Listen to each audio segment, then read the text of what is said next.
Bienvenidos hermanos que están en la transmisión, que el Señor bendiga sus vidas. Los que no pudieron venir les extrañamos, pero qué bueno que nos sintonizan cuando menos por Facebook, que el Señor les hable a ustedes como lo hará con nosotros. Bien, a lo largo de este año, como se los he reiterado ya 2 domingos atrás, vamos a hablar de lo que es una iglesia viva. Todos los énfasis de predicación están en función de eso, con una mirada particularmente enfocada en la iglesia del Nuevo Testamento, la iglesia primitiva, a la que le llamamos primitiva, pero de primitivo tenía poquito.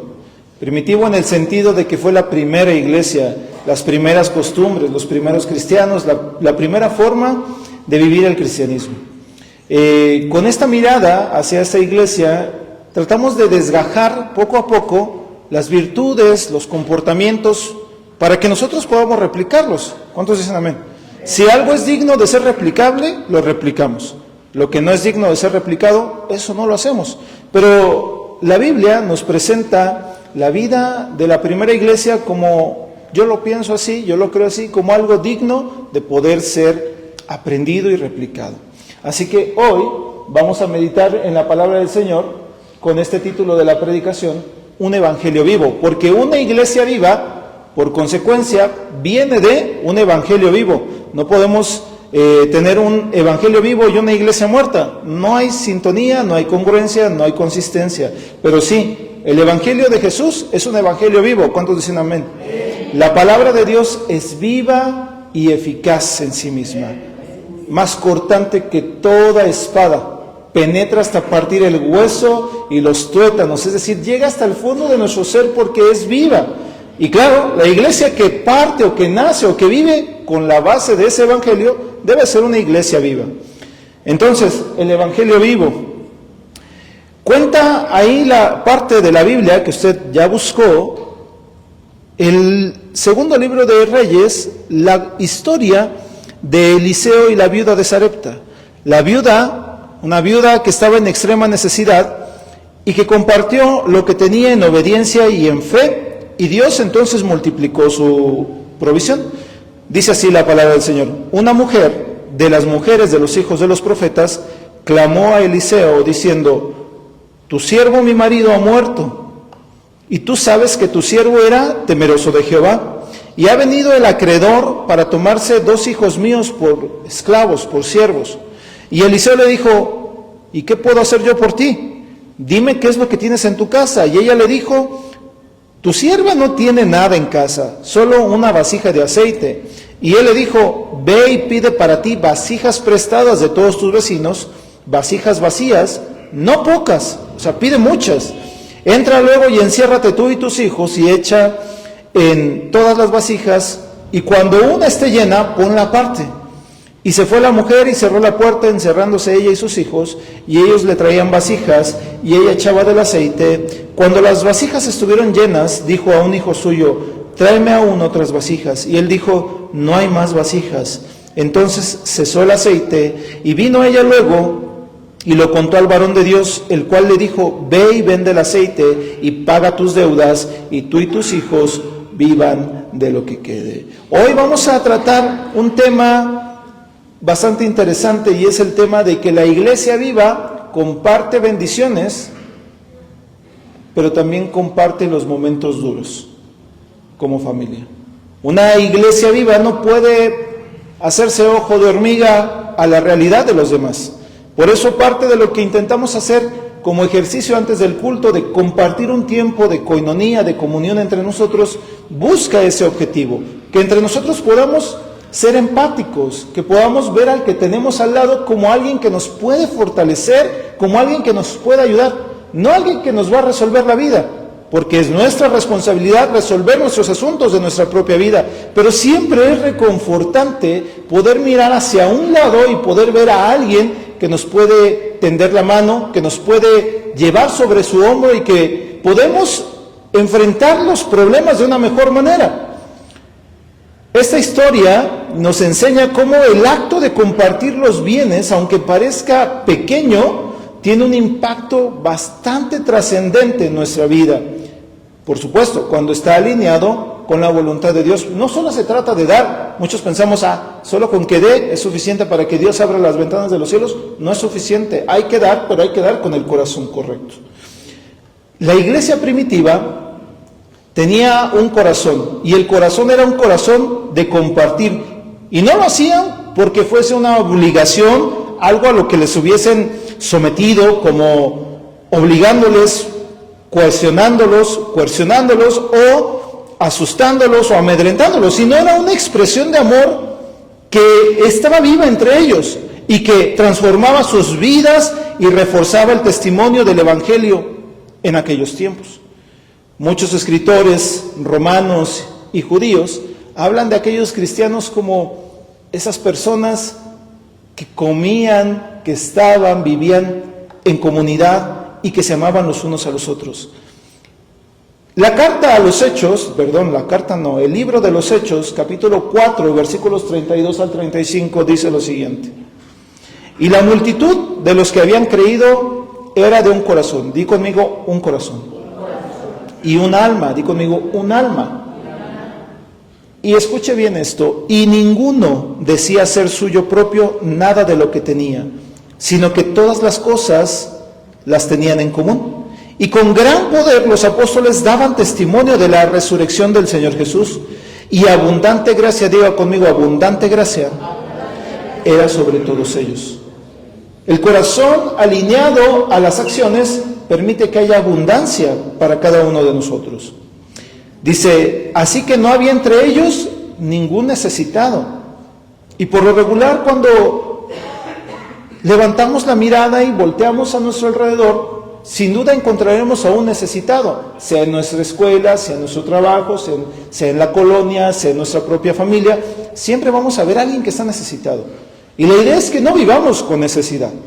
Jesucristo dijo, yo he venido a que tengan una vida y que esa vida sea abundante. ¿Si es cierto o no es cierto?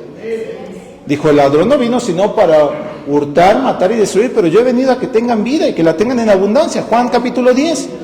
Y entonces el corazón de Dios es ese, que haya abundancia. Y ellos, la primera iglesia, vivían en función de lo que les había enseñado Jesús. Por eso dice, no había entre ellos ningún necesitado. Y es curioso porque si nosotros económicamente, con nuestro sentido común, observáramos cómo vivían aquellos cristianos, ellos vendían sus pertenencias y lo entregaban a los apóstoles y permitían que los apóstoles repartieran según la necesidad de cada uno. Entonces, no había quien tuviera una casa. Y la pregunta es, ¿cómo si alguien tiene una casa y la vende y la entrega, cómo es que no tiene necesidad? Es que no es lo mismo tenerlo todo que ser rico. Ya lo dice aquel viejo dicho, rico no es el que más tiene, sino el que menos necesita.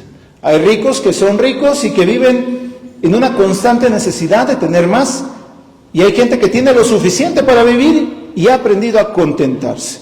Entonces, esta gente, estas personas, habían aprendido a vivir contentos, a gusto, felices con lo que tenían, y lo que tenían era suficiente para vivir. Por eso, entre ellos no había ningún necesitado, porque todos los que poseían herencias o casas las vendían y traían el precio de lo vendido y lo ponían a los pies de los apóstoles, y se repartía a cada uno según su necesidad.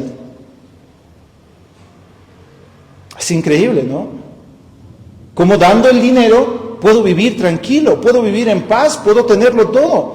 Esas son las cosas que Dios hace en nuestra vida, que deberían transformar nuestro ser, porque son las que nos retan a tener una fe verdadera. Porque qué fácil es tener fe cuando mi cuenta de banco tiene 1,000,000 de pesos. Vivo tranquilo, pero ¿tranquilo por qué? ¿Por mi cuenta de banco o porque le creo al Señor? Pero pierde todo tu dinero y pregúntate si tendrías la misma fe o la misma esperanza. Es un ejercicio que le sucede a la gente de tiempo en tiempo. Hay personas que descansan en su trabajo y dicen, este trabajo, si no lo dicen, lo piensan, este trabajo lo voy a tener hasta que me jubile. Y oh sorpresa, un día esa empresa quiebra y ese trabajo se acaba, o los despiden del trabajo, le dicen, ya no me eres necesario. Y esa persona que depositó su fe, sus sueños, sus esperanzas, sus proyectos en su trabajo, se ve a la deriva y en el desierto sin saber qué va a pasar con su vida. Entonces, hay algo interesante que hay que aprender de cómo vivían los primeros cristianos que les permitía no tener necesidad entre ellos. Y hay dos cosas que quiero hoy que aprendamos, dos palabras bien interesantes. Una, la palabra conformismo y la palabra contentamiento, que aunque parecen lo mismo, no lo son. La Biblia no nos llama a conformarnos. Recuerde, la Biblia nos llama a ser soñadores. No lo olvide, la Biblia nos llama a ser soñadores, no conformistas. ¿Y qué significa ser conformista? Sujetarse a una misma condición. Cuando tú en el trabajo ya no intentas hacer más por crecer, te has conformado. Cuando tú en tu relación de familia o en tus relaciones interpersonales no intentas hacer nada nuevo, te has conformado. Cuando tú has entrado en un ciclo de malos hábitos y esos hábitos ya son parte de tu vida y no te hacen bien y los mantienes, te has conformado en ser como has sido hasta el momento. Muchas personas, hablando de la fe, se han conformado con lo que otros nos han enseñado en el Evangelio. En los primeros años, cuando yo empecé a servir en esta iglesia, yo venía de otra iglesia y estuve ahí por 17, 18, 19 años. Y lo que aprendí lo intentaba replicar y lo hacía de todo corazón. Decía, pues esto me enseñaron, esto debo mantener. Y al paso de los años he aprendido que debo dar mis propios pasos. Y cada uno de ustedes en las cosas y en las áreas que se desarrollen, deben seguir dando sus propios pasos. Deben ser, si ustedes lo deciden así, una mejor versión de ustedes mismos del día de ayer. Como fueron ayer, ustedes tienen que ir hacia adelante y tienen que mejorar la versión de ayer. Si ayer ustedes tuvieron una crisis con alguien violenta y la manejaron de una mala manera, el día de hoy o el día de mañana y el día de pasado tienen que aprenderla a manejar mejor. Los primeros cristianos no eran perfectos, escuche bien, no eran perfectos, pero aprendieron paso a paso a mejorarse a sí mismos, como dice la palabra, caminando, intentando llegar a la estatura del varón perfecto. Entonces, ¿qué es el conformismo? Sujetarnos a una condición específica. Es una práctica, una serie de prácticas que no nos deja crecer, que no nos deja avanzar. ¿Y qué es el contentamiento? Porque parecería que es lo mismo, pero no, el contentamiento es tener una satisfacción plena de lo que se necesita. Satisfacción plena de lo que se necesita. ¿Y cómo lo podemos observar en nuestra vida diaria? Nosotros, por lo regular, seres humanos, vivimos un poco en el futuro y especulamos. Decimos, yo quisiera que en la vida me pasara esto, y quisiera tener un día mi casa, y quisiera tener un día mi familia, y quisiera tener un día a los que ya son padres, a mis nietos y verlos. Esas son buenas metas, son buenos objetivos, buenos sueños, pero están trazados en el futuro. Y muchas personas pueden no estar satisfechas de que no tienen lo que desean, de que no han alcanzado muchas cosas. Muchos hoy en día se deprimen porque ven su vida y dicen, híjole, yo ya a esta edad hubiese querido esto, hubiese querido aquello y no lo he conseguido. Y entonces se deprimen, se angustian, les da ansiedad. ¿Por qué? No han aprendido a contentarse. ¿Y qué es contentarse? Saber rescatar de nuestro propio crecimiento aquello que nos debe hacer sentir satisfechos. Por ejemplo, yo, Gibar, hoy me veo a mí mismo, hago una reflexión sobre lo que soy y digo, yo hubiese querido, por ejemplo, tener mi título. Y vivo en algún momento con esa tristeza, digo, es un mal sabor que me queda ahí porque me he esforzado y digo, me falta el título. Pero, ¿qué va a hacer eso? ¿Quitarme el sueño? ¿Quitarme la paz? No debería. Debería yo esforzarme por llegar a eso, pero vivir con lo que tengo. Hay quienes dicen, a mí me encantaría tener una camioneta de esas de 3 filas de asientos para llevar a mi familia a pasear, y no la tienen. Tienen a lo mejor un Datsun o un Tsuru o un bochito, y de pronto dicen, pero nada más tengo un bochito. No, ama tu bochito, que un día tendrás la camioneta que tanto has deseado. Hay quienes dicen, yo quisiera tener un gran emprendimiento, quisiera tener mi propia empresa, y lo que tienen ahorita es como un puestito de dulces. Pues ama ese puestito de dulces, aprende a contentarte, aprende a crecer, y entonces cuando tengas lo que tanto has anhelado, disfrútalo igual o más. Contentarse es saber apreciar lo que tenemos el día de hoy. Contentar viene de autarquía, que es tener o ser feliz con lo que se tiene sin dejar de desear seguir avanzando. Primera carta a Timoteo 6, versículos 7 y 8 dice: porque nada hemos traído a este mundo y sin duda nada podremos sacar de él. Así que teniendo sustento y abrigo, estemos contentos con esto.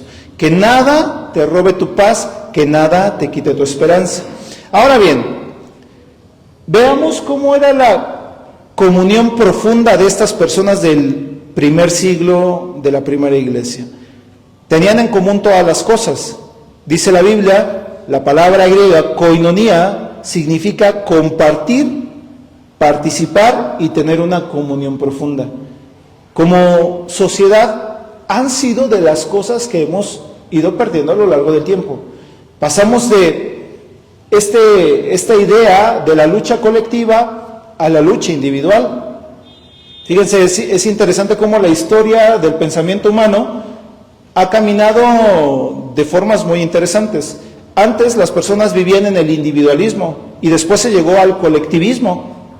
Cuando se llegó al tema del colectivismo se crearon los famosos sindicatos.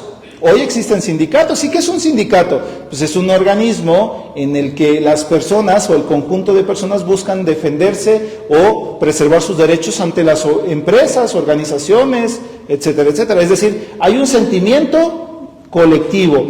Pero ha pasado el tiempo y ha cambiado la forma de pensar de las personas y hemos vuelto a ser seres que buscan lo individual, es decir, lo que yo gane, lo que yo tenga, lo que yo acumule, lo que yo pueda obtener de Dios, y hemos quitado la vista de nuestro propio vecino, de nuestro propio, como dice la palabra, de nuestro propio prójimo.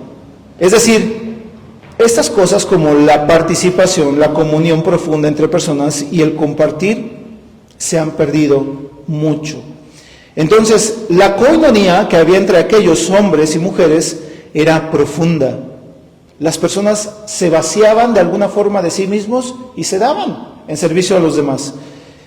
Este término, koinonía, no solo habla de bienes materiales, sino de vidas que se comparten.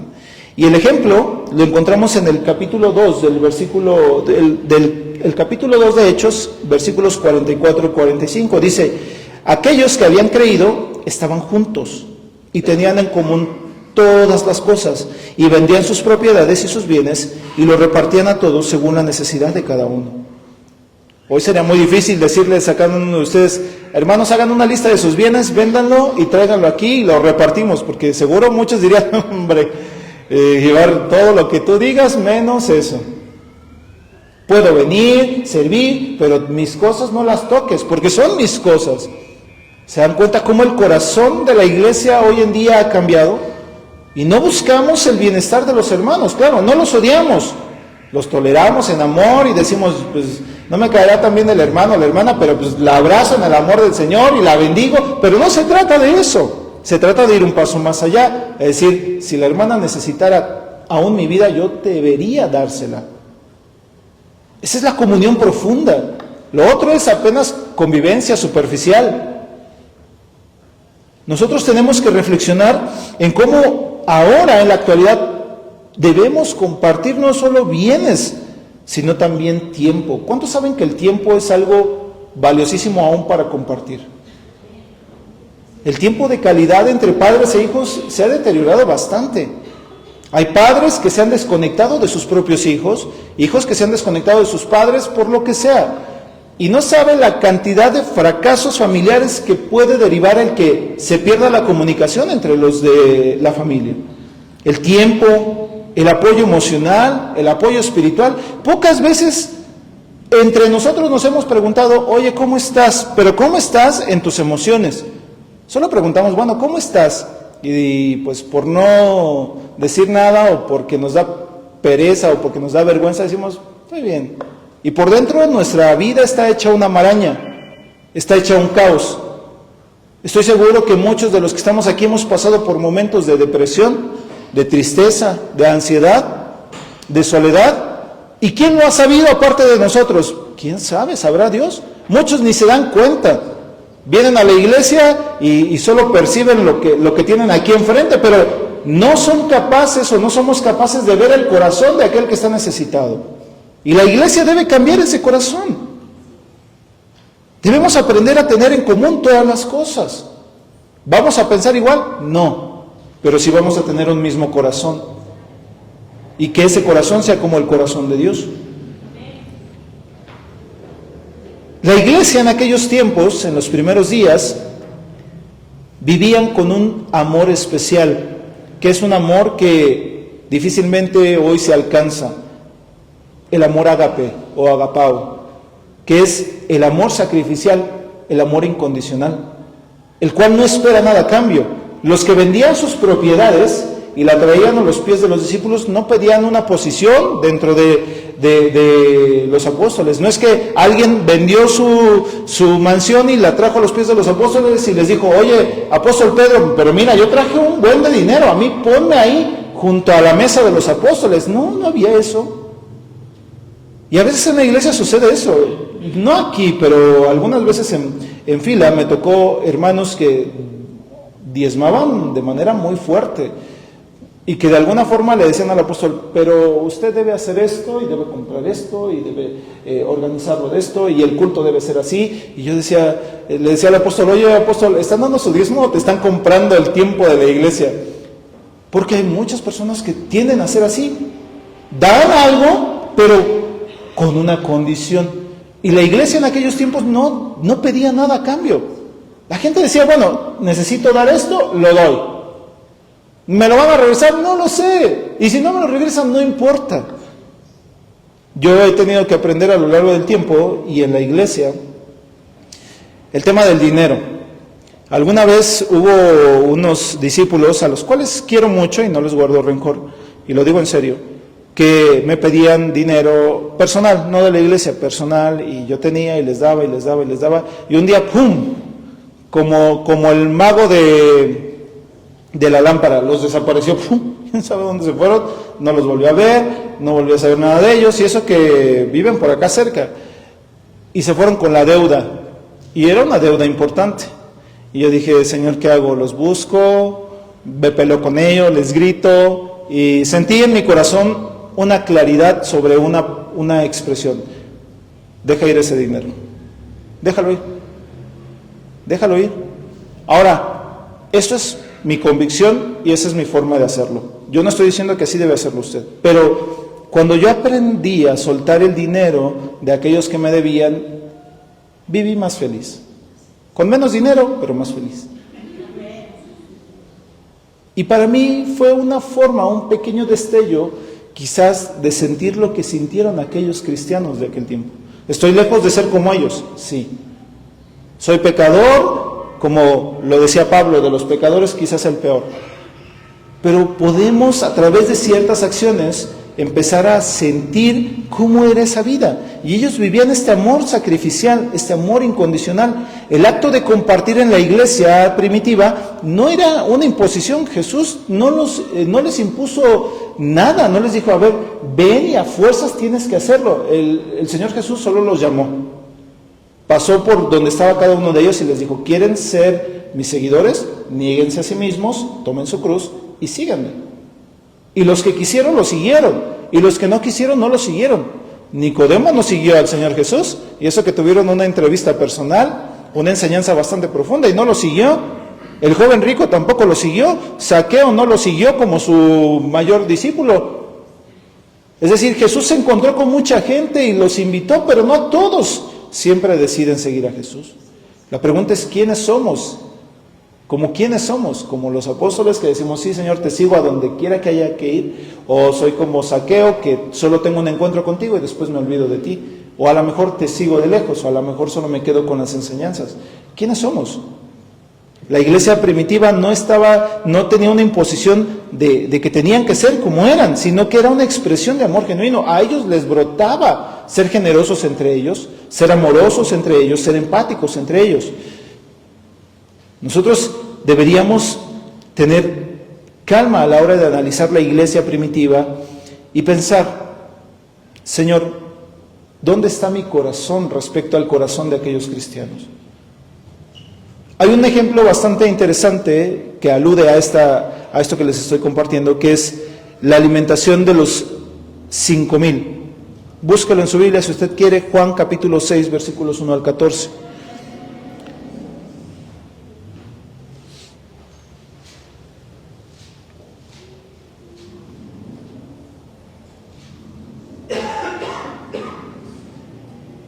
Dice la Biblia, un día Jesús fue al otro lado del mar de Galilea, el de Tiberias, y le seguía una gran multitud, porque veían las señales que hacía en los enfermos, es decir, los curaba.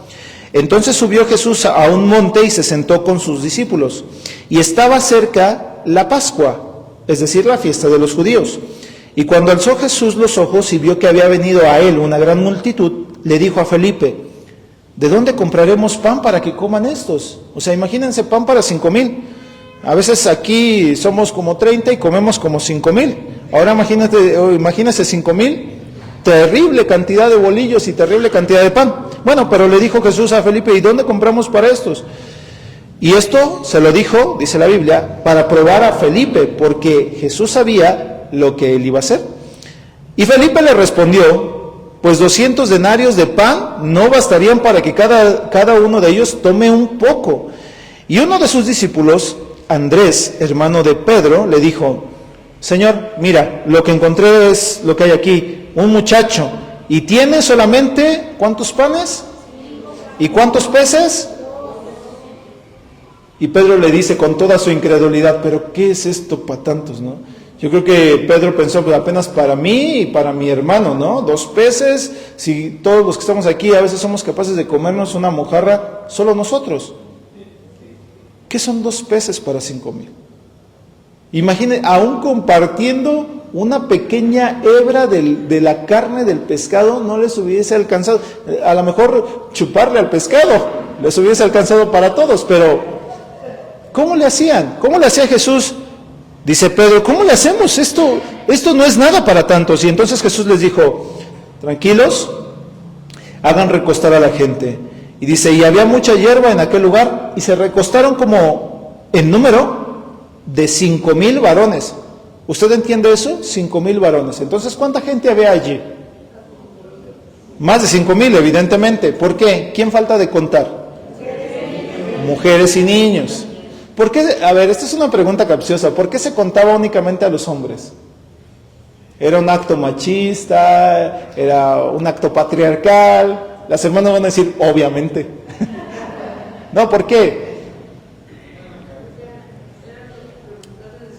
Por 2 cosas. Porque eran los representantes de su familia y porque culturalmente se contaba a las sociedades por los hombres, porque los hombres eran los aptos para la guerra. Es decir, no es que las mujeres no sirvieran, pero cuando se contaba una nación, para contarse su poder o su capacidad de esa nación, se contaba a los hombres que eran, no todos los hombres, también cabe aclarar esto, a los hombres capaces de ser parte del ejército. Entonces, por esas razones, se cuenta aquí a 5,000 varones. Entonces había, imagínense, cuando menos la mitad de ellos iba con sus mujeres, entonces 7,500, y si habían otros 2,500 niños, por los hijos que iban ahí, 10,000 personas.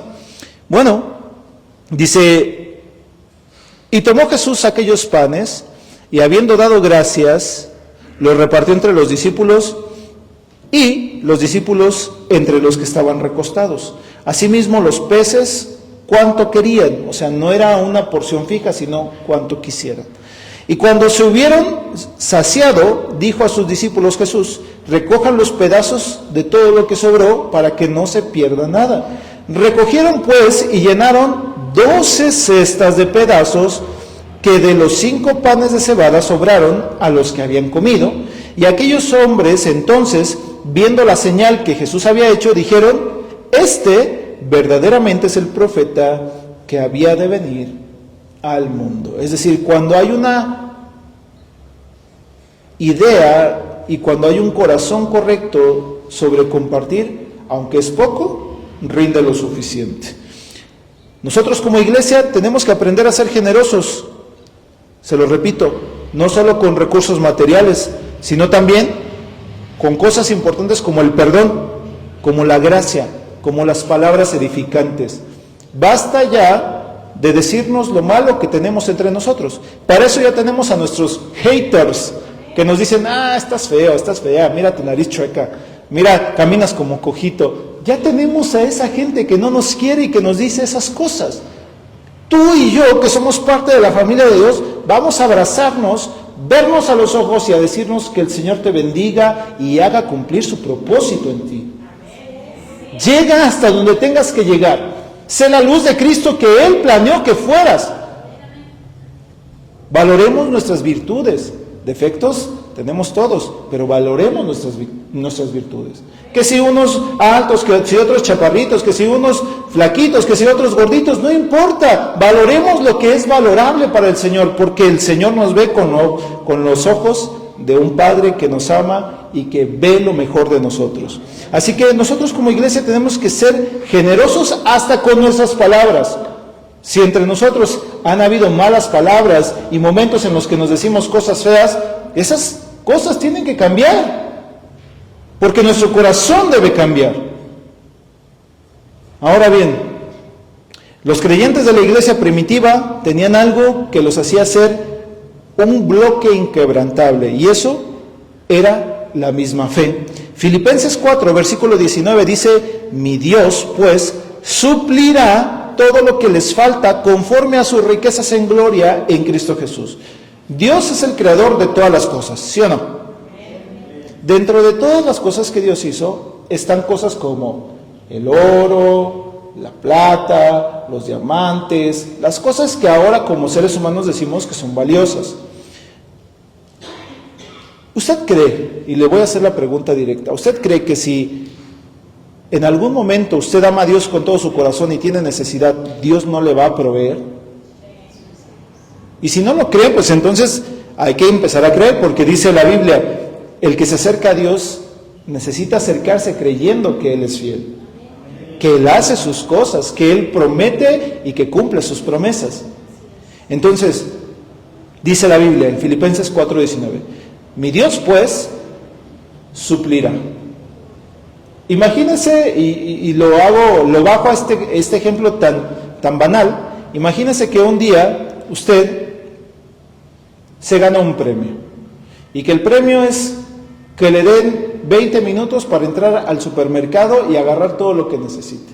¿Cómo se sentiría usted? ¿Triste, feliz, eufórico? ¿Colapsaría en su mente o diría, no lo quiero, gracias, regálaselo a la siguiente persona? ¿Qué haría usted? Agarra hasta 2 carritos y va abrazando todo y arrejuntando todo lo que pueda, ¿no? Así lo hacen en los experimentos sociales en internet, en las redes sociales, ¿no? Y les dicen a las personas, tienes 15 minutos para agarrar, y las personas van y buscan lo más caro. No lo que necesitan, dicen, voy a buscar lo más caro y lo agarro todo y ya después veo qué hago, si lo vendo. Pues imagínense que es algo similar. Cuando la palabra dice Dios suplirá todo lo que les falta, es una forma en la que Dios nos dice, toma el carrito y agarra todo lo que necesites para tu vida. Y todo eso que tú necesites yo te lo voy a dar. ¿Necesitas paz? Te doy paz. ¿Necesitas fuerza? Te doy fuerza. ¿Necesitas bienes materiales? Te doy bienes materiales. Claro, no los que queremos, sino los que necesitamos. Porque queremos cosas materiales muy valiosas, pero ¿las necesitas? ¿Las necesito? ¿O son nuestro lujo? ¿O son nuestro capricho? Bueno, Dios suple todo lo que nos falta conforme a sus riquezas en gloria en Cristo Jesús. Pero ¿qué significa suplirá? Pues hacernos sentir llenos, hacernos sentir satisfechos. Dice una parte del significado de la palabra suplir, es hacer que estemos repletos, que esté rebosante en nuestra vida.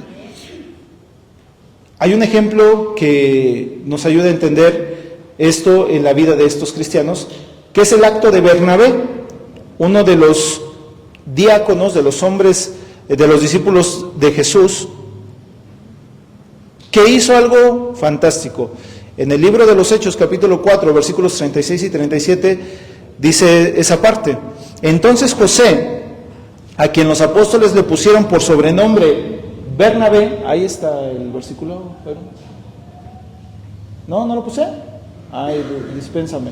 Bueno, lo leo. Dice, entonces José, a quien los apóstoles pusieron por sobrenombre Bernabé, que traducido es hijo de consolación, levita, natural de Chipre, como tenía una herencia, la vendió y trajo el precio y lo puso a los pies de los apóstoles. Pero fíjese lo que pasa cuando nuestro corazón es un corazón que simula ser generoso. Porque este hombre, Bernabé, fue generoso honestamente. Pero hay otro ejemplo, y es adelantito, en el capítulo 5, versículos 1 al 11, y es de una pareja, Ananías y Zafira. Fíjense, ellos intentaron hacerse pasar por los piadosos. Ellos dijeron, vamos a fingir que vamos a dar mucho dinero. Fíjense lo que hicieron. Pero cierto hombre llamado Ananías, con Zafira su mujer, vendieron también su herencia, pero del precio que obtuvieron, sustrajeron una parte. Dijeron, a ver, vamos a dar mucho dinero, vamos a sacarle un pedacito, nadie se va a dar cuenta, nadie va a saber en cuánto la vendimos, así que no pasa nada, es un dinerito para nosotros. Dice, y sabiéndolo también su mujer, y trayendo solo una parte, lo pusieron a los pies de los apóstoles. ¿Se trataba de dar? Sí. ¿Estaban dando? Sí. Pero no solo es eso, es tener el corazón correcto. Y dijo Pedro a Ananías, ¿por qué Satanás llenó tu corazón para que mintieras al Espíritu Santo y sacaras dinero del precio de la herencia? Y reteniéndola, dice, no se te quedaba a ti y vendida no estaba en tu poder. Lo que le está diciendo Pedro es, a ver, Ananías, ¿para qué le sacas dinero y finges que vienes y traes una ofrenda? Pues mejor te la hubieses quedado. Pues si tú te la quedas es tuya, y si tú la vendes, pues al final es tu dinero. Pero ¿por qué quieres venir a aparentar que eres como Bernabé, que genuinamente lo vendió y lo dio todo? ¿Cómo quieres venir a aparentar con tu mujer que eres, imagínate que lo dijo en estas palabras, cómo quieres aparentar ante Dios que eres un cristiano auténtico cuando eres un mentiroso? ¿Cómo aparentar con tu dinero? ¿Cómo querer impresionar a Dios con tu dinero si en el fondo de tu corazón tú y tu mujer lo tienen todo chueco, todo podrido? Dice, ¿por qué pusiste eso en tu corazón? No le has mentido a los hombres, le has mentido a Dios. Y al oír estas palabras, Ananías cayó y expiró, es decir, murió. Y vino gran temor sobre todos los que lo oyeron. Y levantándose los jóvenes, lo envolvieron y sacándolo, lo sepultaron. Pasó un lapso como de 3 horas, y sucedió que entró su mujer, no sabiendo lo que le había pasado al pobre de Ananías. Entonces Pedro le dijo, dime, ¿vendiste en tanta cantidad la herencia? Pedro le estaba dando la oportunidad de que dijera la verdad. Y ella dijo, sí, en tanto. Y Pedro le dijo, porque te pusiste de acuerdo en tentar al Espíritu del Señor, he aquí a la puerta de los pies de los que han sepultado a tu marido, y también te sacarán a ti. Al instante ella cayó a los pies de él y murió. Y cuando entraron los jóvenes, le hallaron muerta y la sacaron y la sepultaron junto a su marido. Y vino gran temor sobre toda la iglesia y sobre todos los que oyeron estas cosas. Es decir, ser generosos tiene un reto personal, el de ser íntegros, el de ser honestos. Hay ocasiones en que mucha gente dice, yo te hubiese querido poder ayudar, pero no tengo dinero. No, pero sí lo tienes. A lo mejor ese dinero lo estabas pensando gastar en, no sé, en tu guitarra nueva. Pero ¿qué es más importante, una guitarra o alguien que está padeciendo una necesidad? ¿Qué es más importante, una guitarra o un ser humano? ¿Qué es más importante, una ida al cine o alguien que esté en oprobio? Alguien que esté en oprobio. Dios nos ama amar a las personas. Y algunos dirán, pero ¿qué es mi culpa? ¿Por qué yo voy a tener que ayudar a aquel que no tuvo previsión, a aquel que no supo administrar? Pues porque hay muchos que están en proceso de crecimiento. Aún en la propia iglesia hay quienes no saben administrar. ¿Y qué tenemos que hacer? ¿Condenarlos porque no saben administrar? Ayudarlos y enseñarles. Pero en ese proceso hay que ayudar. Hay gente de la iglesia que no sabe controlar su carácter hasta el día de hoy. ¿Y qué hacemos con ellos? Los juzgamos y los echamos fuera de la iglesia, los corremos porque no son ceditas, porque no son como de buen carácter, no. Les tenemos paciencia, con amor, y les enseñamos, pero caminamos con ellos. ¿Y qué hacemos con aquellos que no les gusta servir con excelencia, que llegan tarde, que hacen las cosas al aventón? ¿Qué hacemos? ¿Los corremos de la iglesia? ¿Los paramos allá como niños castigados con sus orejitas de burro? No, les enseñamos, les apoyamos. Si es necesario, yo voy en la mañana, paso a su casa, le toco la puerta y le digo: vámonos, te llevo conmigo para que llegues temprano. Yo les he dicho a los chicos, ya no últimamente, les decía: ¿por qué no llegan temprano? ¿Necesitan que les marque para que los despierten? Lo hago. Y algunas veces, muy poquitas veces lo hice, ¿no? Les llamaba, les decía: hey, actívate, ya es hora de que te arregles para que te vengas al culto y no llegues tarde. Se trata de compartir todo lo que tenemos, no las obras. Compartir las obras no es compartir. Tenemos que aprender a dar todo lo que tenemos, todo lo que tenemos. Necesitamos ser generosos, porque en la actitud de ser generoso está la libertad de la avaricia. En la libertad de la avaricia fortalecemos nuestra confianza en Dios y conectamos con las necesidades de otros.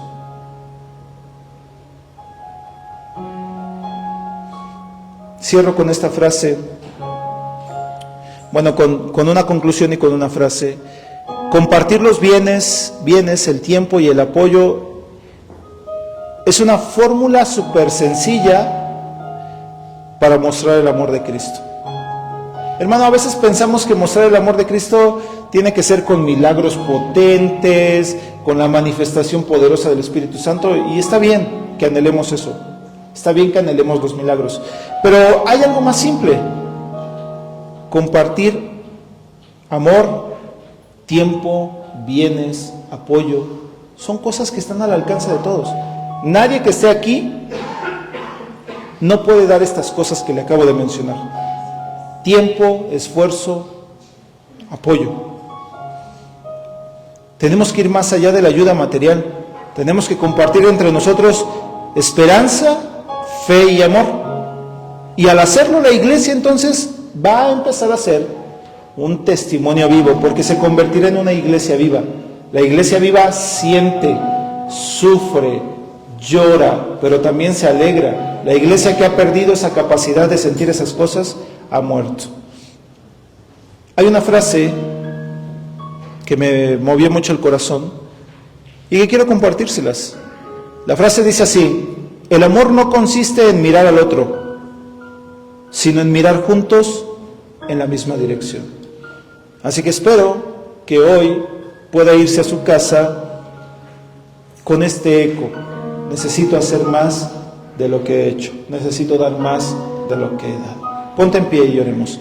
Padre, en el nombre de Jesús, te doy gracias porque hemos meditado en tu palabra y porque hemos aprendido una verdad de vida de la iglesia primitiva. Gracias porque a través de su ejemplo podemos notar cómo tú les resolvías, les ayudabas a enfrentar incluso hasta lo imposible. Ellos lo tenían todo, estaban satisfechos, estaban saciados, no porque se aferraran a las cosas como si fueran propias, sino que con un corazón abierto y generoso eran capaces de mirar al otro con amor, con generosidad, con empatía y con solidaridad. Señor, bendícenos y permítenos tener ese corazón de aquellos cristianos que te conocieron, que te escucharon, que caminaron contigo y que vieron el máximo ejemplo de humildad, generosidad, amor, empatía y solidaridad cuando moriste por ellos en la cruz del Calvario y cuando lo hiciste también por nosotros. Señor, redarguye nuestro corazón y vuélvelo un corazón de carne, que deje de ser duro, que deje de ser un corazón envanecido y que deje de ser un corazón que ve de manera egoísta. Padre, no somos perfectos, pero aquí estamos dispuestos a ser moldeados a tu imagen. En el nombre de Jesús. Amén y amén.